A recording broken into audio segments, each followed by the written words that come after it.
बाबा, बस करा तुमची ती नाटकं. म्हातारपणात कोणी स्मार्टफोन यूज करतं का? आणि असं रील काढून चाळे करतं का? अहो, तुमच्यामुळे मला लाज वाटत आहे. माझे मित्र आणि मैत्रिणी माझी चेष्टा उडवत आहे. थोडा तरी जगाची नाही तर मनाची तरी लाज वाटून घ्या. म्हातारपणात असे नाचत आहे. स्वराज रागारागाने त्याच्या बाबांना म्हणजे यशवर्धनरावांना मोठ्याने बोलत होता आणि यशवर्धनराव खाली मान घालून मुलाचे बोलणे ऐकत होते. स्वराजने आज त्याच्या बोलण्याची परिसीमा गाठली होती आणि त्याच्या 57 वर्षाच्या बाबांच्या वयाचा विचारही न करता एवढा अपमानास्पद बोलून त्याने आई वडिलांना जिवंतपणे मारले होते. सकाळचे 7 वाजले होते. 58 वर्षीय मधुकरराव रोजच्या प्रमाणे पार्कमध्ये फिरायला जाण्यासाठी घराबाहेर पडले. जेव्हा ते पार्कमध्ये पोचले तेव्हा त्यांनी पाहिले की त्यांच्या शेजारी राहणारे त्यांचे मित्र यशवर्धनराव तिथे आधीच एक्सरसाइज करत होते. त्यांना पाहून मधुकरराव म्हणाले, मग काय यशवर्धनराव, काय म्हणतोय मुलाची इंटर्नशिप, कशी चालू आहे? तेव्हा यशवर्धनराव म्हणाले, व्यवस्थित चालली असेल. मधुकरराव म्हणाले, चालली असेल म्हणजे?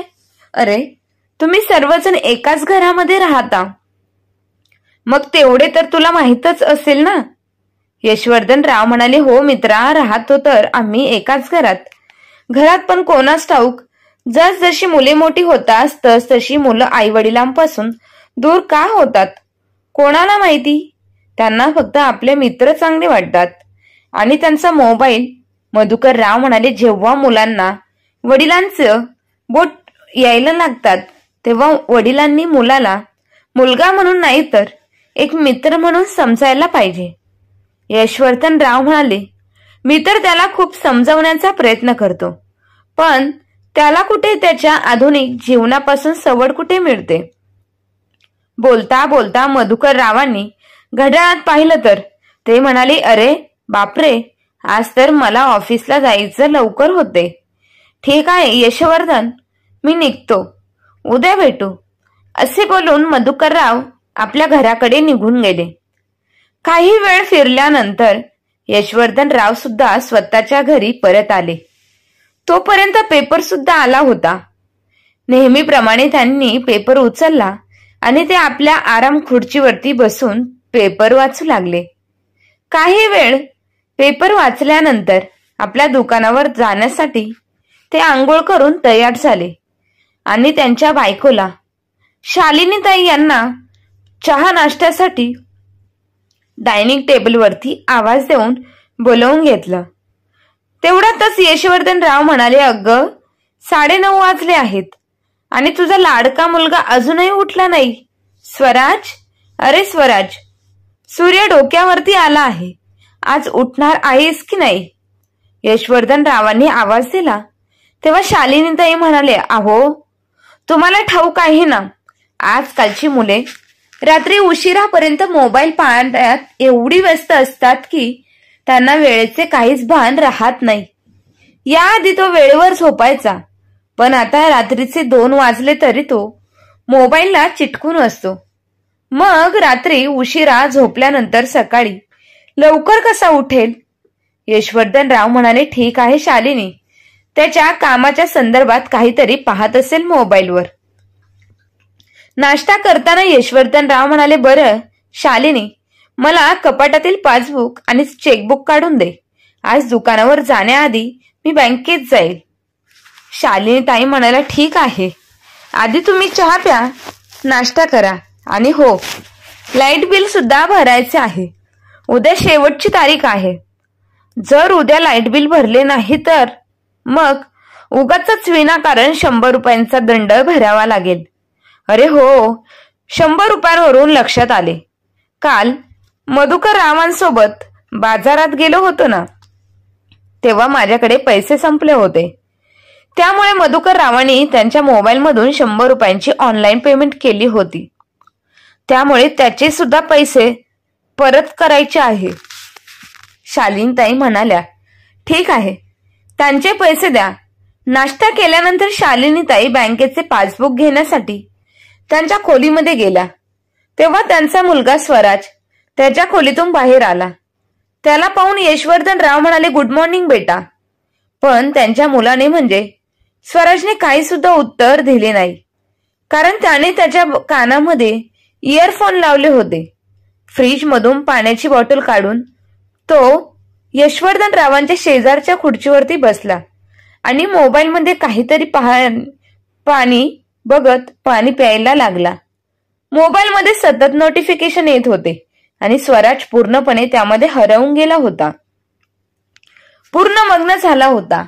तेवढ्यातच यशवर्धनराव म्हणाले, स्वराज बाळा, ब्रेड जाम खाशील का? तेव्हा स्वराजने खूप मुश्किलीने त्याच्या मोबाईलवरून नजर हटवली आणि कानामधून इयरफोन काढत म्हणाला, काय म्हणालात बाबा? यशवर्धनराव म्हणाले, अरे मी तुला विचारले, तू ब्रेड आणि जाम खाणार आहेस का? तो म्हणाला, नाही बाबा. असे म्हणत तो पुन्हा त्याच्या मोबाईलमध्ये बिझी झाला. तेवढ्यात शालिनीताई खोलीच्या बाहेर आलेला आणि मुलाला मोबाईलमध्ये मग्न असलेले पाहून म्हणाला, घ्या, झाली बघा तुमच्या मुलाच्या दिवसाची सुरुवात. स्वराजने आपल्या आईचे बोलणे ऐकून सुद्धा न ऐकल्यासारखे केले आणि तो पुन्हा एकदा मोबाईल पाहायला व्यस्त झाला. यशवर्धनरावांनी पासबुक आणि चेकबुक देत शालिनीताई म्हणाल्या, बरं मला सांगा, आज जेवणात काय बनवू? काहीसा विचार करत यशवर्धनराव म्हणाले, तुझ्या मुलाला विचार. स्वराज इडली सांबर खूप आवडते त्याला. शालिनीताई आपल्या मुलाकडे पाहत म्हणाले, बाळा, आज इडली सांबर बनवू का? तेव्हा स्वराज मोबाईलवर आपली बोटे चालवत म्हणाला, नको, आज मी बाहेर खाणार आहे, तुम्ही तुमचे बघा.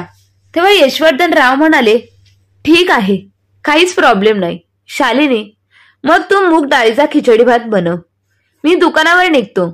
आता असे बोलून यशवर्धनराव घराच्या बाहेर निघून गेले. संध्याकाळच्या वेळी दुकानावरून परत येताना यशवर्धनराव आपल्या मित्राला मधुकररावांना पैसे परत करण्यासाठी त्यांच्या घरी गेले. तेव्हा त्यांचा मित्र म्हणाला, अरे यशवर्धन, तू सुद्धा पैसे ऑनलाईन ट्रान्सफर करायला शिक ना. अरे ही तर आजकालची गरज बनली आहे. कोणतेही बिल भरायचे असेल तर पटकन चुटकीसरशी काम होतात आणि आपला वेळही वाचतो आणि घाईच्या वेळी आपली कामं पटकन होतात.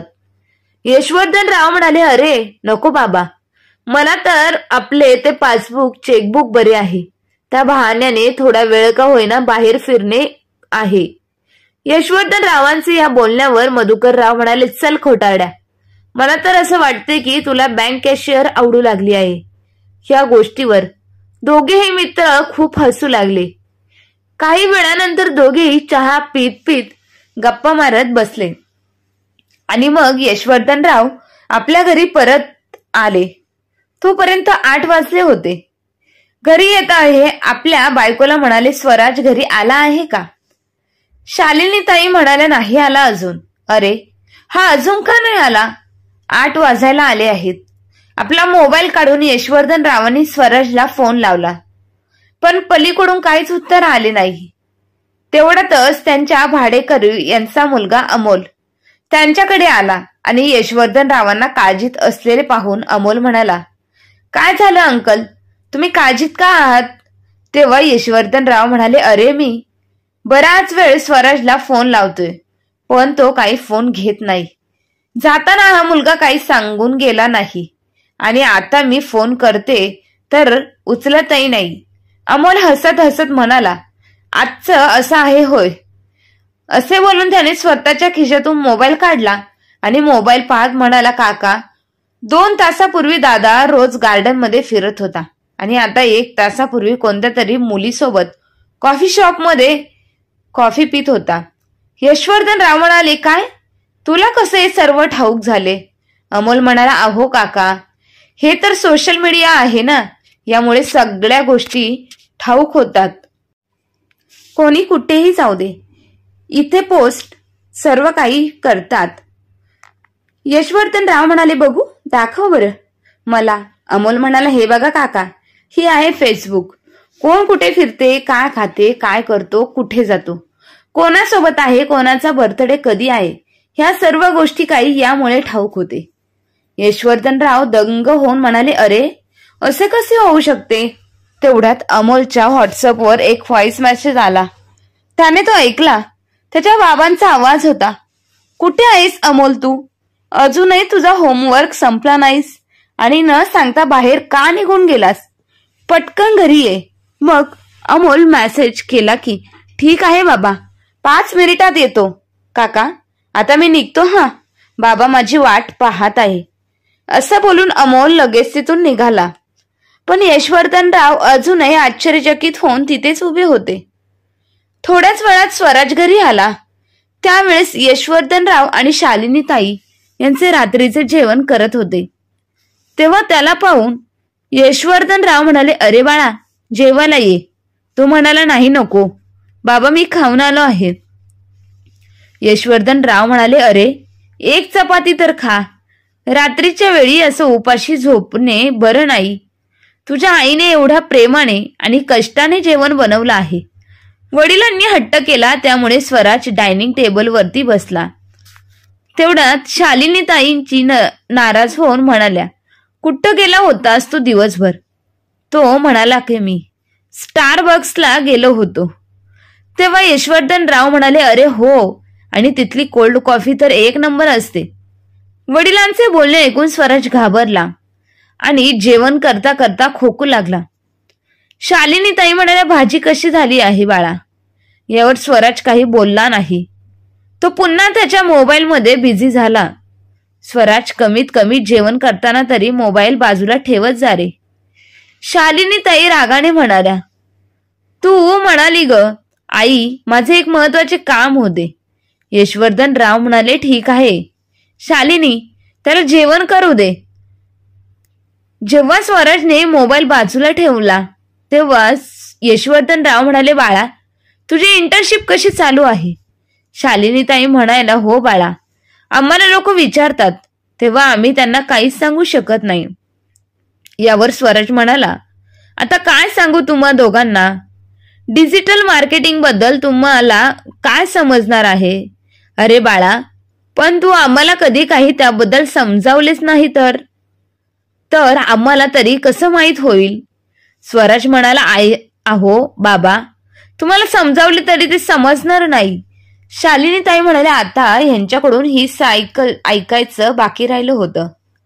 ज्याला एवढ्या लाडात वाढवलं, शिकवून मोठं केलं, आज तो आम्हाला म्हणतोय की तुम्हाला काहीही समजणार नाही.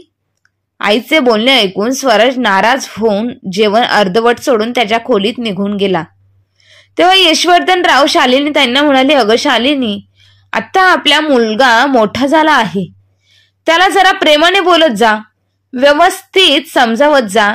शालिनी ताई म्हणाल्या, हो, का किती वेगाने बदलत आहे ना, आणि बदलत्या काळानुसार मुलंही झपाट्याने बदलत आहे. असे बोलून शालिनी ताई आपल्या डोळ्यांतील अश्रू लपवत भांडी उचलून स्वयंपाकघरामध्ये घेऊन गेल्या. दुसऱ्या दिवशी सकाळी फिरायला गेलेल्या यशवर्धनरावांनी आपल्या मित्राला मधुकररावांना आपली अडचण सांगितली. तेव्हा ते म्हणाले, काळ बदलला आहे, त्यामुळे आजकालच्या मुलांना समजून घेण्यासाठी आपल्याला त्यांच्यासारखाच विचार करावा लागेल आणि त्यांच्याप्रमाणेच आयुष्य जगायला शिकावे लागेल. आता मलाच बघ, सोशल मीडियावर अकाउंट बनवणे, ऑनलाईन पैसे ट्रान्सफर करणे, हे सर्व मी सुद्धा शिकलोच ना. मग तू सुद्धा शिकून घे. माझा मुलगा काय करतो, कुठे जातो, याकडे माझे पूर्ण लक्ष असते. यशवर्धनराव म्हणाले, अरे मग हीच तर खूप चांगली गोष्ट आहे. माझा मुलगा काय करतो याबद्दल तर मला काहीच ठाऊक नसते, आणि मी त्याला काही विचारायला गेलो तर तो उलट माझ्यावर रागवतो. आणि भाडेकरूचा मुलगा अमोल, काल त्याने त्याच्या मोबाईलमध्ये मला सोशल मीडियावरती त्याची स्टोरी दाखवून मला सांगितलं की स्वराज गार्डन मध्ये फिरायला जातो. अच्छा, अमोलने मोबाईलमध्ये पाहून सांगितले की तुमचा मुलगा गार्डन मध्ये फिरत होता. हे ऐकून मधुकरराव काही विचार करायला लागले आणि म्हणाले, माझ्याकडे एक आयडिया आहे. मधुकरराव म्हणाले, यशवर्धन, तू सुद्धा स्मार्टफोन वापरायला सुरुवात कर. यशवर्धनराव म्हणाले, अरे बाबा, हे तू काय बोलतोयस?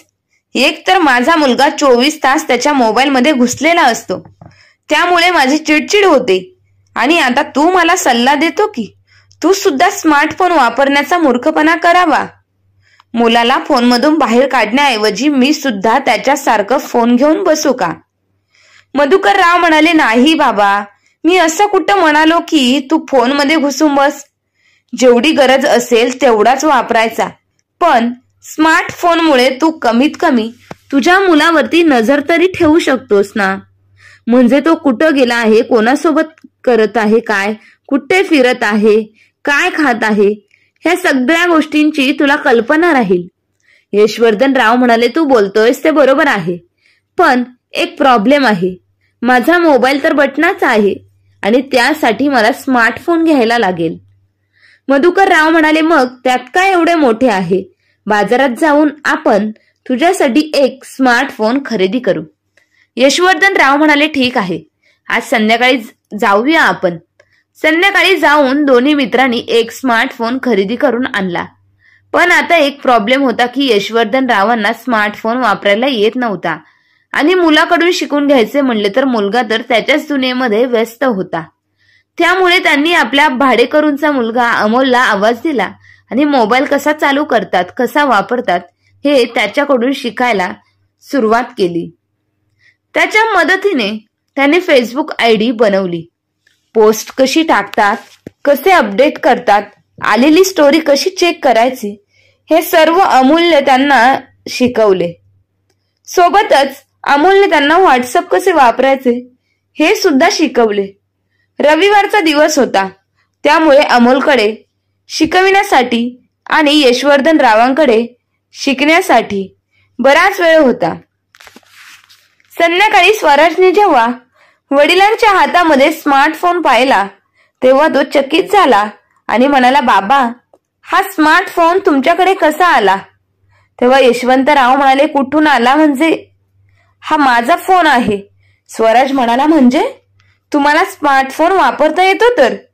यशवर्धन राव म्हणाले, मोबाईलवर बोट चालवत आपल्या मुलाला म्हणाले, आता तू तुझे फेसबुक आयडी चेक कर. स्वराजने वडिलांची फेसबुक आयडी पाहिली आणि तो आश्चर्यचकित होऊन म्हणाला, अरे वा, क्या बात है. तेवढ्यात यशवर्धन रावांचे लक्ष आपल्या बायकोकडे गेले. शालिनी ताईंनी आज सुंदर गुलाबी रंगाची साडी नेसली होती. तेव्हा यशवर्धन राव म्हणाले, शालिनी, चल आपण एक फोटो काढू. स्वराजच्या दोघांचा फोटो काढला. त्यानंतर यशवर्धन राव म्हणाले, अरे बाळा, आता आपल्या तिघांचा फोटो काढ. काय म्हणतात ते त्याला, म्हणजे सेल्फी घेऊयात. तेव्हा स्वराजने हसत हसत आपल्या कुटुंबासोबत एक सेल्फी काढली आणि यशवर्धन रावांनी त्यांचा फोटो फेसबुकवर पोस्ट केला. दुसऱ्या दिवशी सकाळी जेव्हा यशवर्धन राव बागेत फिरायला गेले तेव्हा तिथे मधुकर रावांचे देखील होते. त्यांना पाहून यशवंतराव म्हणाले, मधुकर, आयडिया तर कामी आली. मधुकर राव म्हणाले, अरे वा, काय झाले तेव्हा? यशवर्धन राव म्हणाले, बघ ना, मी फेसबुकवर काल आम्हा तिघांचा फोटो पोस्ट केला होता. त्याला स्वराजने सुद्धा लाईक केला आहे. मधुकर म्हणतो, वा, क्या बात है. तेव्हा यशवर्धन राव म्हणाले, थँक्यू मित्रा, हे सर्व तुझ्याचमुळे शक्य झालं आहे. संध्याकाळी जेव्हा स्वराजचा मोबाईल चेक करत होता तेव्हा त्यांच्याकडे एक व्हॉट्सअप मेसेज आला होता.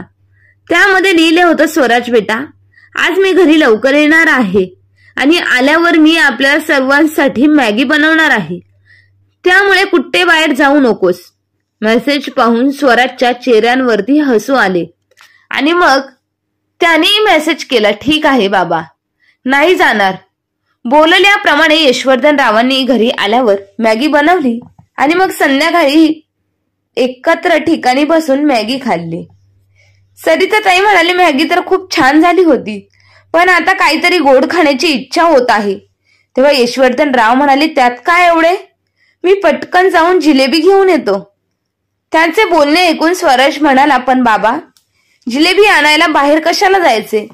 आता तुम्ही तुमच्या स्मार्टफोनवर सर्व काही चालवायला शिकले आहात, तर बाहेरून जेवण ऑर्डर कसे करायचे हे सुद्धा शिकवून घ्या. हे ऐकून यशवर्धन राव यांना जाम राग आला होता. स्वराज म्हणाला, मी तुम्हाला सांगतो, स्वराजनी बाबांचा मोबाईल घेऊन त्यांना जेवण ऑर्डर कसे करायचे ते शिकवले आणि शालिनी ताईंनी दोन्ही बाप लेकांना असे बोलताना पाहून मंत्रमुग्ध होत होत्या. बऱ्याच दिवसानंतर त्यांना हे दृश्य पाहायला मिळालं. दुसऱ्या दिवशी मधुकर रावांचा फोन आला होता. तेव्हा म्हणाले, यशवर्धन, संध्याकाळी पार्क मध्ये बाकी आता तू मोबाईल व्यवस्थित वापरायला शिकला आहेस तर आज मी तुझे इंस्टाग्राम अकाउंट बनवून देतो.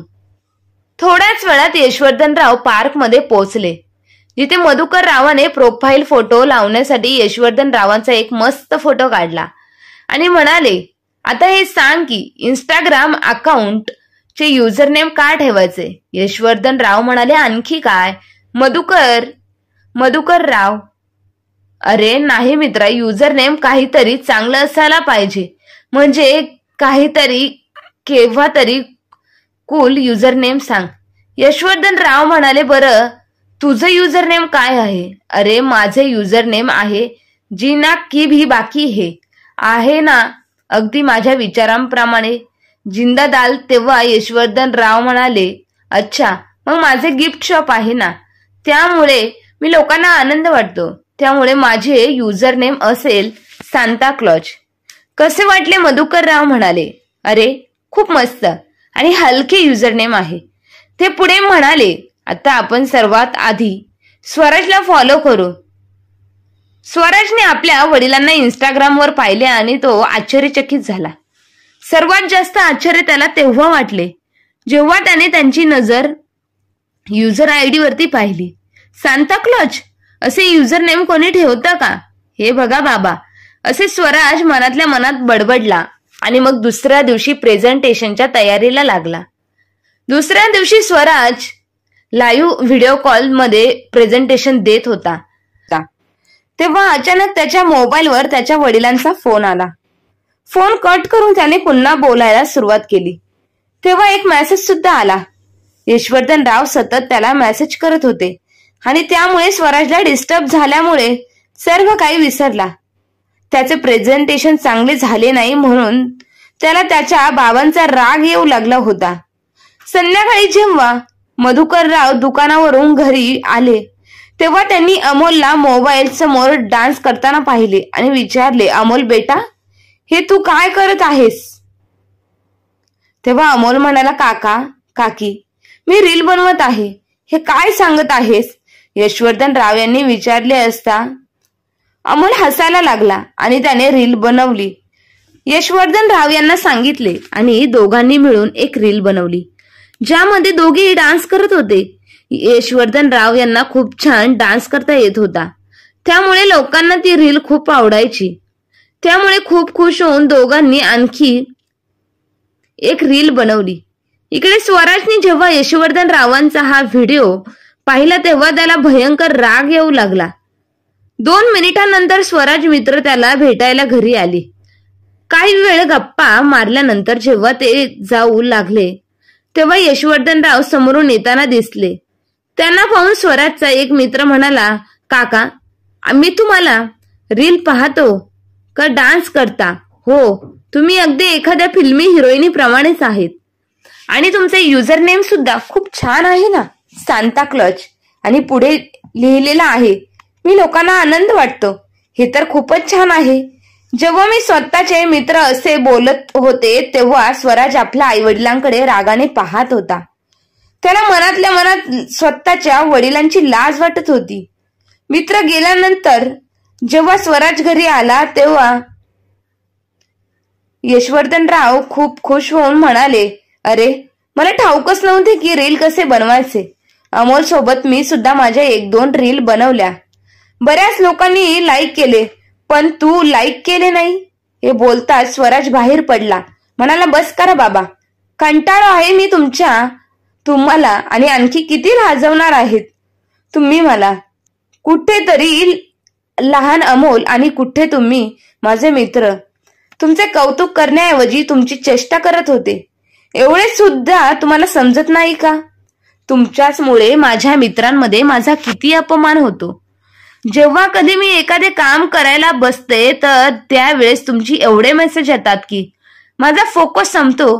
काल सुद्धा तुम्ही असेच काही केले. त्याच कारणामुळे माझ्या टीमला लीडरला